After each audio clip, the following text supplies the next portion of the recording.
Сәлеметсіңдер ме болар? Ой, көрініп тұр ғой, иә? Жақсы.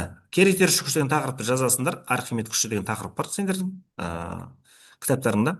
Осы тақырыпты жазыңдар. Осы тақырыпты бастамастан бұрын балалар, мен сендерге келесідей демонстрация көрсеткім келіп отыр. Мынаны қараңдар балалар. Мынау бізде шелекке су құйылған. Шелектің мына жерде ернеуін көрдіңдер ме? Қазір ішіне бір нәрсе салсам, менде төгіліп кетейін деп тұр. Иә? Сол төгілген су мына бір ыдысқа құйылсын. Мына бір ыдысқа құйылсын. Сол үшін мен мынаны төменірек қояйын. Былайынан қояйын. Енді мен қолыма қосымша мынандай динамометр алайын. Жарық нашар болып жатыр ау деймін. Динамометр алайын. Осы динамометрге массасы 100 граммдық зат ілейін. Ілсем, бұның көрсеткіші бізде 1 ньютон болады. Өйткені 100 грамм деген балалар білесіңдер ғой, иә? 0,1 килограмм. 0,1 килограммды G-ға 9,8 немесе 10-ға көбейтсең 1 ньютон береді. Демек, 1 ньютон көрсетіп тұр. Мына жүктің ауадағы салмағы, ауадағы ауырлық күші 1 ньютон, ауадағы. Естіп тұрмыз ғой, иә? Ары қарай кеттік. Мен келесіде былай істейін ендеше. Сендер жақсы көріну үшін мына төменірек қояйын да, мынаның ішіне мына жүкті батырайын. Батырсам байқадыңдар ғой балалар, мынаның ыдыстың ішіндегі біздің суымыздың біраз бөлігі мына суға қарай, мына ыдысқа қарай ақты. Енді қарайықшы, бағана бізде 1 ньютон болып тұрған, енді мынау бізде 1 ньютон болып тұр ма? Көріп тұрсыңдар ғой. Қанша ньютон болып тұр балалар? Судағы салмағы. Қаншаға дұрыс көрінбей тұр, бірақ көтерілгенде, иә. Иә, мына жер көрініп тұрған жоқ па сендерге? Көрініп тұрған сияқты балалар, қараңдаршы дұрыстап. 8,7 ма? Дұрыс айтасың, 0,7. 0,7 балалар. Өйткені мына жағымыз 1. Мына жақ 1 болса, мына жақтар 0 ғой. 0,7 отыр, көрдіңдер ма? Ал, оны мен суға шығарсам, ауаға шығарсам, 1 ньютон болып қалады. Байқап жатсыңдар ма? Енді жақындап сендер көрсетейін. Суға салдым, көрініп тұр ма? 0,7 болып тұр, көрініп тұр ма? Енді мына сұраққа жауап беріңдерші балалар. Не үшін 0,7 болып қалды? Суда 1 ньютон болды. Не үшін? Суда бізде, ауада бізде 1 ньютон болды, иә? Ауада 1 ньютон болды, суда 0,7 болды. Қандай ойларың бар? Себебі судың ішінде тығыз аз болғандықтан ол 100 грамм емес, 70 грамм болып кетті. Өйткені су осы затты итеріп. Кері итеруші күш. Мәні тақырыпқа қатысты болып тұр.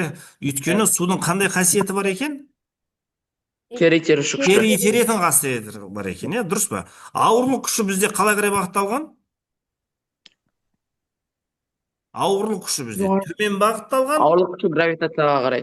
Ал Архимед күші сол ауырлық күшіне қарама қарсы кері итереді екен балалар. Түсінікті ғой, кері итереді екен. Енді балалар бір қызық нәрсе болайын деп тұр, қараңдаршы. Мына ішіне мен суды құйып алдым ғой, жаңа артық су осының ішіне қарай кетті. Енді осы төгілген судың салмағын есептейтін болсам, балалар қараңдар. Төгілген судың салмағын есептейтін болсам, қанша шығып тұр? Көрдіңіз ме судың ішінде жаңағы су шыққан болады? 0,3 ньютон шығып тұр. Байқадыңдар ма балалар? Демек, қандай екен балалар? Ығыстырылған судың салмағы, ана судың кері итеретін салмағына не болып тұр? Әсер етеді. Тең болып тұр, тең болып тұр. Молодцы, жақсы. Ендеше, қайтадан презентациямды мен қосайын. Менің презентациямнан шығып кеткен екен. Мен қайтадан оны қазір қосайын. Сонда бізде Архимед күші неге тәуелді? Қазір соны өтеміз бұйырса. Қазір соны өтеміз. Енді балалар былай екен. Тақырып сендер жазып қойдыңдар. Бүгінгі жалпы сұйықтар мен газдардың кері итеруші күші туралы өтетін боламыз. Мына суретті қарасаңдар, барлығында не істеп тұр заттың барлығы? Кері итеріліп тұр. Суға салынған жаңағы бөтелке болсын, мұз болсын, жаңағы ағаш болсын, кеме болсын, анау арал болсын, бәрі кері итеріліп тұр. Су кері итеріліп тұр. Ана дирижабль, әуе шары деген барлығын ауа кері итеріліп тұр. Түсінікті ме? Демек, сұйық пен газ қандай қасиетке ие екен?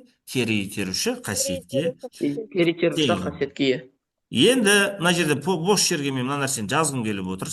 Балалар, мен де сендермен бірге осы нәрсені жазайын. Архимед күші дедім мен, жаңа кері итеретін күш. Күшті білесіңдер балалар, бізде F деген әріппен белгіленеді. Архимед күшін балалар FA деп белгілейді екенбіз. Кішкентай А Аяғы болатын өтем. болса, ауырлық күші болады. FA А, кішкентай болса, ауырлық күші болады. Үлкен А болса, онда адамның аты болғаннан кейін үлкен амен жазамыз. иә, Архимед күші бір жағынан, иә, дұрыс айтасың. Мынау бізде Архимед күші болды. Архимед күшінің балалар бізде үш аты бар екен. Бірінші аты Архимед күші болды. Мен қысқаша ғана жаза салайыншы, иә, Архимед күшімен жазу қиын болып жатыр. Екінші аты оның кері итеруші күш. Міне ат тұр ғой, кері итеруші күш. Тағы да үшінші аты бар екен, оның аты ығыстырушы күш деп аталады екен балалар. Түсінікті ма? Ығыстырушы күш, кері итеруші күш, Архимед күші десе, барлығымыз бір-ақ нәрсені түсінуіміз керек. Түсінікті ғой? Иә, естеріңе сақтап қалдыңдар ма? Бір-ақ нәрсені түсінетін боламыз. Жақсы. Енді балалар, Архимед күші бірінші мынандай айтқан кезде неофициальный дейміз ғой, иә? Бейресми формуласын жазайын деп отырмын сендерге. Архимед күші неге тең болды? Бағана ауадағы ауырлық күші бізде 1 ньютон болған. Суға салған кезде ауырлық күші 0,7 ньютон болды. Сондағы Архимед күші 1 ньютоннан қай ньютонды азайттың? 0,7 ньютон азайттың. 0,7. Өз кезде Архимед күші 0,3 ньютон болды. Демек қара, ауада өлшедік, сосын суда өлшедік. Онда былай жазайық, Архимед күші бізде ауадағы ауырлық күші, FA дей салайын, ауадағы ауырлық күшін азайтамыз F су деп те сөйлемейміз, негізі сұйықтық деп сөйлейміз балалар. Ол бізде тек қана су емес, бензин, керосин сияқтылар болуы мүмкін. F ауырлық күш, ауадағы ауырлық күшін азайтады екенбіз сұйықтықтағы ауырлық күшін. Түсінікті ма? Сол кезде бізде не шығады екен? Архимед күші шығады екен. Осы нәрсе түсінікті ғой? Бұл неофициальный, иә? Бұл да бүйтіп кітапта жазылмайды, бірақ та есептерде қолданылады. Осындай есеп шығарып алуымыз керек. Түсінікті ғой? Жақсы. Кеттік. Ендеше мына нәрсені мен өшіремін балалар. Келесі слайдтарды ашайын. Негізгі тақырыпқа қарай кірісейік. Мына қалай түрленген мен сендерге шығармай-ақ қояйын. Бірден соны формуласына қарай көшейік. Демек, кері итеруші күш, Архимед күші балалар бізде келесі формулаға ие екен. Архимед күші, ол мына бір формулаға ие. Ро G В. Сендер былай жазғандарың дұрыс, сендер кітаптарында былай келеді примерно. Сендер шатастырмай үшін, мен басқа түрлендіретін қосатын болсам, түсіндіретін болсам, қазір миларың шатасады да, не түсініп жатқандарың түсінбей қаласыңдар. Қысқасы формуласы былай. FA тең ро G В. Аналардың астыңғы индексінде сөздер жазылған ғой, оның бәріне пока көңіл аудармаңдар, шатасып кетесіңдер балалар. Енді ро G В деп жазыңдар ма? Ол Архимед күшінің формуласы. Ро G В. Осыған ұқсас қысымның формуласы бар еді балалар. Білесіңдер ғой, ро GH деген. Ро GH пен шатастырмайсыздар, ро G В. Осының астына жазыңдар. Мұндағы деңдерді астына ро деңдер. Мына ро деген не екен, соны жазайық. Ро деп сызықша қойыңдар. Бұл сұйықтың тығыздығы. Бізде балалар екі тығыздық бар. Сұйықтың тығыздығы бар, сосын сұйықтықтың ішіне біз затты саламыз. Осы заттың тығыздығы бар. Екеуін шатастырмайсыңдар. Формуладағы ненің тығыздығы екен? Сұйықтықтың тығыздығы екен. Жазыңдар, сұйықтықтың тығыздығы. Ро сызықша қойыңдар да сұйықтықтың тығыздығы. Ал G-ді білесіңдер жақсы. G-дің мәні бізде қаншаға тең еді? 9,8, бірақ 10 дейміз. Молодец, туысқан. 9,8, бірақ берілген кезінде біз мына жерге өзін жазуымыз керек. 9,8 ньютон бөлінген килограмм. Бұның аты кім еді? Кері. Жоқ. Еркін түсу, дұрыс айтасың, еркін түсу үдеуі. 9,8 ньютон бөлінген килограмм. Енді В дегенді жазайық. В. Осы В дегеніміз... Уағалейкум ассалам. В дегеніміз балар, мына сұйықтықтың ішіне біз сұйықтықтың көлемі бар ғой. Сұйықтықтың көлемін ала алмайды екенбіз. Мысалы, мұхиттың көлемі деген шексіз ғой. Оны ала алмайды екенбіз. Соның ішіне батырылған мына бір дене бар ғой. Осы дененің көлемін алады екенбіз балар. Түсінікті ма? Дененің көлемі. Бірақ дененің барлық көлемін алады деп айтпайды екенбіз. Жазыңдар. В сызықша қойыңдар, мен айтып отырамын, сендер жазыңдар. Сендерге түсінікті тілмен жазайын. Сұйыққа батқан дененің көлемі. Сұйыққа батырылған дененің көлемі. Кітапта басқашалап айтылған, сол сөзден сендер кішкене түсінбей қалмайсыңдар деп түсінікті тілде айтып жатырмын. Сұйыққа батырған көлем екен бұлар. Жаздыңдар ма? Енді осы нәрсені түсіндіріп кетейін. Ол қандай көлем екен? Мысалы, мұздың балар 90% ғана суға батады да 10% судың бетіне шығып тұрады. Мысалы, айсберг. Білесіңдер ғой? Айсберг. Оның түбі өте үлкен болады да, бетіндегі мұздың көлемі азырақ болады екен. Біз осы кезде оның көлемін алатын болсақ, есеп шығарған кезде, соның суға батырылған көлемі 90% ғой. Сол 90% ғана көлемін алады екенбіз. Ал мысалы, мынандай темір суға батырылатын болса, онда темірдің толығымен батып кетеді ғой. Бұның толық көлемін аламыз. Ағашты суға лақтыратын болсаң, ағаштың 60, 50, 70 қана пайызы суға батады да, қалған пайызы судың бетінде тұрады. Демек, сол суға батқан көлемін ғана алады екенбіз. Енді кітаптағы жазуға қарай көңіл аударайық. Бүйткен екен қырында. Мына жақта суды жирнімен жазылған нені оқыңдаршы, сөйлемді. Суға батқан денені кері итеретін күштің модулі дейді. Осы дене ығыстырып шығарған сұйықтың салмағына тең дейді. Сосын мен мынаны сұйыққа салған кезде, осы қанша, мынаның көлемі қанша болса, сонша көлем су ығыстырып шығарды. Біз соны алады екенбіз. Мына анықтама жаттайтын болсаңдар, мынау жирнімен жазылған тұрған анықтама тұр ғой. Сол анықтаманы балалар жазып аласыңдар, немесе кітаптарыңдарда бар, соны жаттайды екенсіңдер. Ал ары қарай кеттік. Мына нәрсе түсінікті болды ма, балалар? Ро, G, V деген түсінікті ғой, Ро сұйықтың көлемі, G еркін түсу деуі, В дененің суға батырылған, сұйыққа батырылған көлемі. Осы үшеуісін көбейтетін болсақ, бізге Архимед күшін береді екен. Ал ары қарай кеттік, балалар. Кері итеріш күшті анықтау, мен сендерге қазір ғана мына жақта түсіндірген болатын, Архимедтің шелегімен қолданылады екен. Так, енді не үшін бұл Архимедтің заңы деп аталады, балалар? Мен сол нәрсені сендерге түсіндіре кетейін. Бұл аңыз. Архимед туралы бір аңыз әңгіме бар. Соны айта кетейін. Сиракус деген патшалық болады. Біздің заманымызға дейін 3-ші ғасырда ғой, 2-3 ғасырда. Соның Герион деген патшасы болады. Ол қаласындағы бір керемет деген ұстаны шақырады да, оған алтын береді. Сол алтыннен маған тәж жасап бер дейді.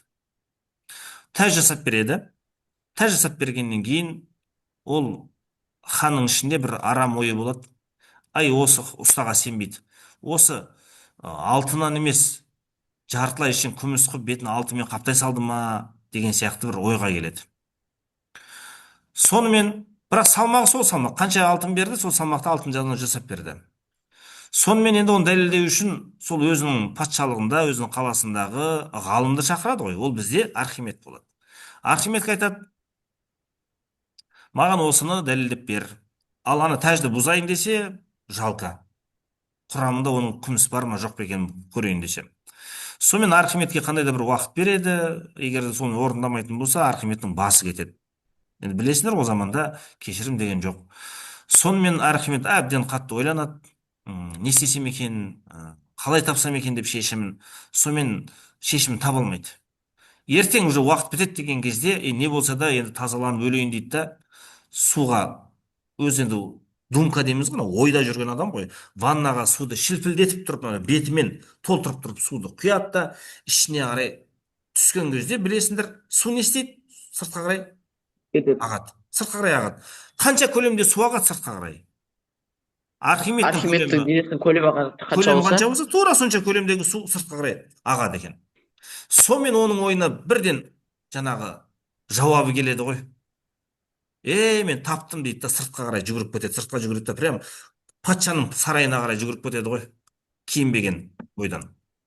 Сол кезде ол Эврика, Эврика деп айқайлаған екен да. Эврика сол грек тілінен аударған кезде таптым деген сөзді білдіреді екен, балалар. Эврика деген сөз біз таныс шығар, естіп біліп жүрген шығармыз. Осы Эврика деген сөз солдан қалған екен, балалар. Енді ол нені тапты, балалар? Осыған кішкене мен сендерге түсіндіріп айта кетейін. Ол былай екен. Ол алтынның массасын білетін, алтынның тығыздығын да білетін, Ал оның көлемін есептеуді ол білмейді.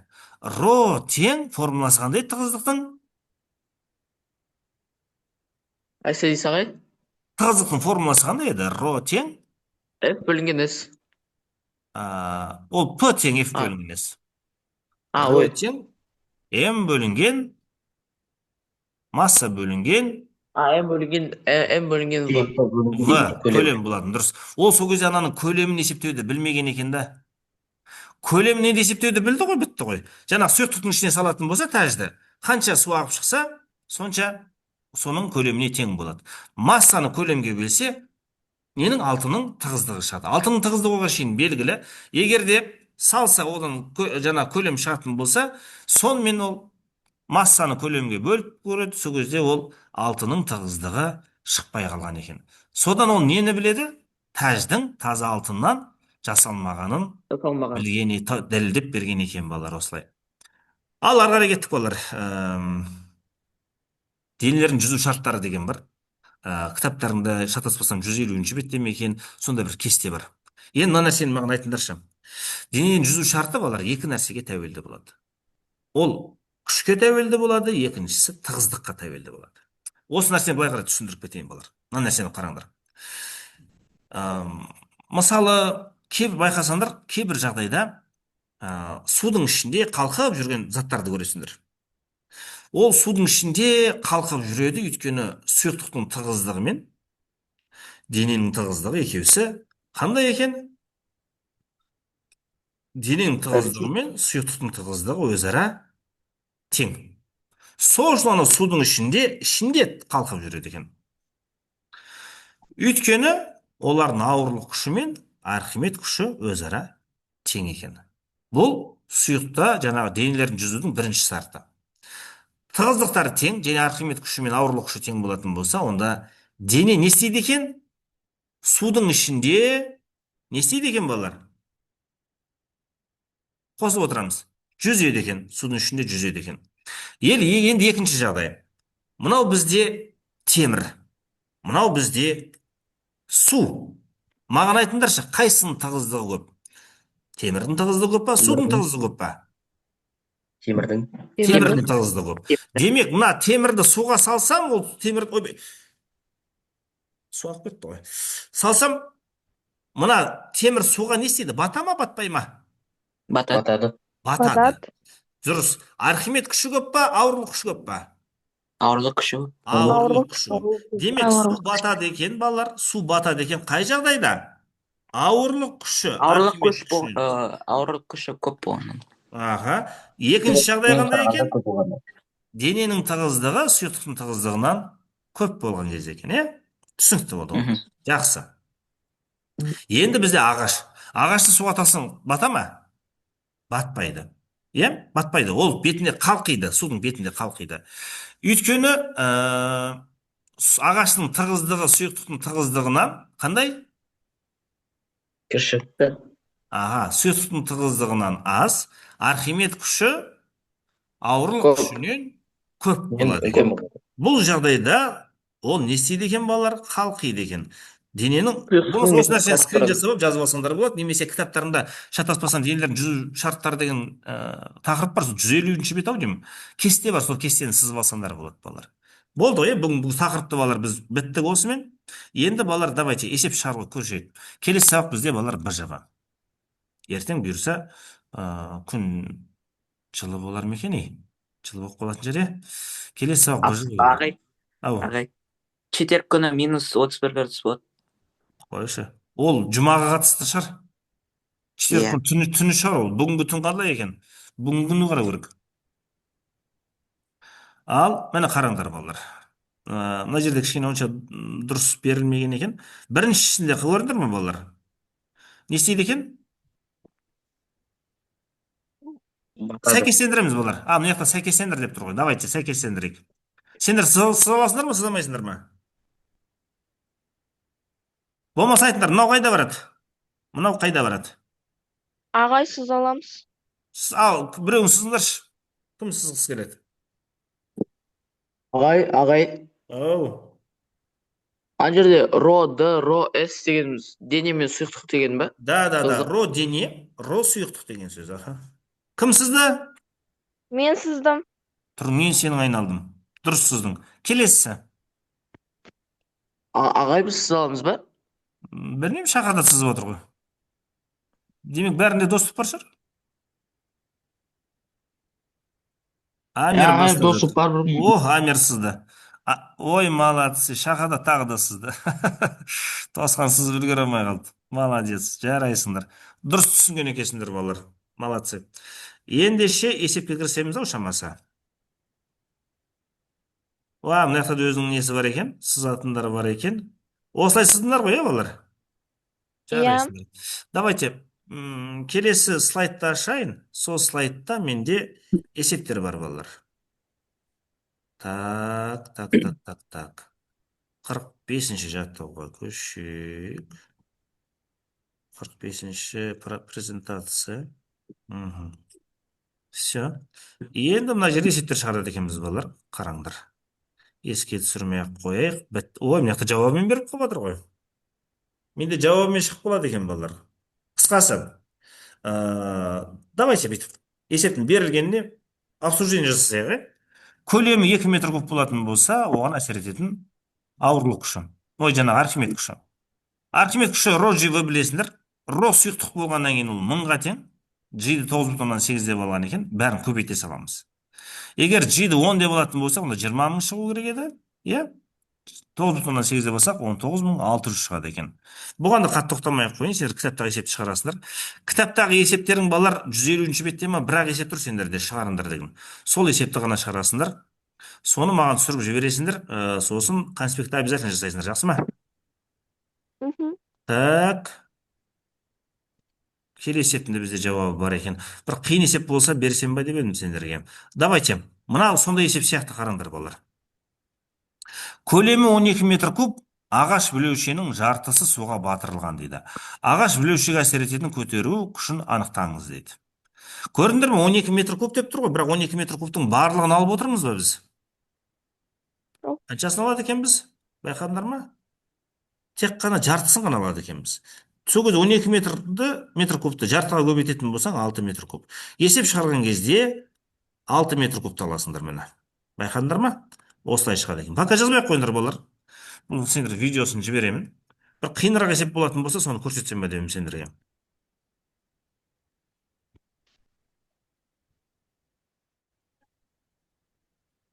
Немене басылмай қалды? Су төгіп алып едім мына жерге. Су констиметр ма? Үшіншісі басылды, Так, көлем табу. Көлемді түрлендіру формуласы екен. Так, жарайды, оғанда тоқтамай-ақ қояйын. Бір қиынырақ есеп болса, соны көрсетсем бе деп едім.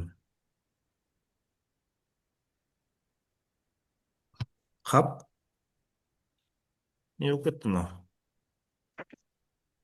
Көрініп тұр ма презентация болар сендерге?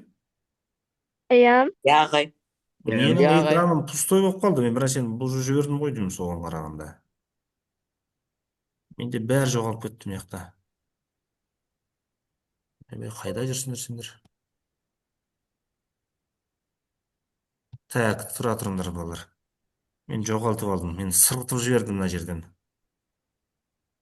Экранды сырғытып жібердім, таппай қалдым. Жақсы, балалар. Келесі сабақта БЖБ болады. Давайте БЖБ туралы не айтайын? Не болатынын айтайын сендерге, жақсы ма? БЖБ-да білесіңдер, балалар, қысымнан басталады. Қысымның қат дененің қысымы P тең қандай формуласы? F бөлінген S болатын. Енді қараңдар, балалар. Мысалы, мына жақта бір қалам алайын десем, таппай жатырмын ғой. Мынандай бір есептер болып сұрақтар болып қалады. Мына бізде қалам болатын болса, балалар, қаламның мына ұшын алақанға батыратын болсам, және артын батыратын болсам, қайсының қысымы көп деген сияқты нәрсе болады. Оған сұраққа жауап беруді білесіңдер, балалар, сосын гидростатикалық қысым бар, P тең ро GH. Соны жаттайсыңдар, балалар. Сосын бізде қатынас ыдыс деген бар еді. Естеріңде бар ғой, гидравликалық пресс. Қатынас. Анау ро1, ро2, h1, h2. Соған қатысты есеп болады, балалар. Немесе жаңағы F1 бөлінген F2 тең S1 бөлінген S2 деген формуламыз бар еді ғой, осыларда біз бұған көп есеп шығарғанбыз балалар. Соған есептер шығарасың, сосын бүгін Архимед күшіне есептер шығарасыңдар балалар. Жақсы ма? Ендеше балалар, сабаққа қатысқандарыңа үлкен рахмет. Көріскенше балалар, күн нұрлы болсын. Сау Так, болыңыздар. сау болыңдар Сау балалар. болыңыз ағай. Сау Жақсы ағай, болыңдар. сау болыңыз. Рахмет Сендірен. Сау болыңыз ағай. Сау болыңдар.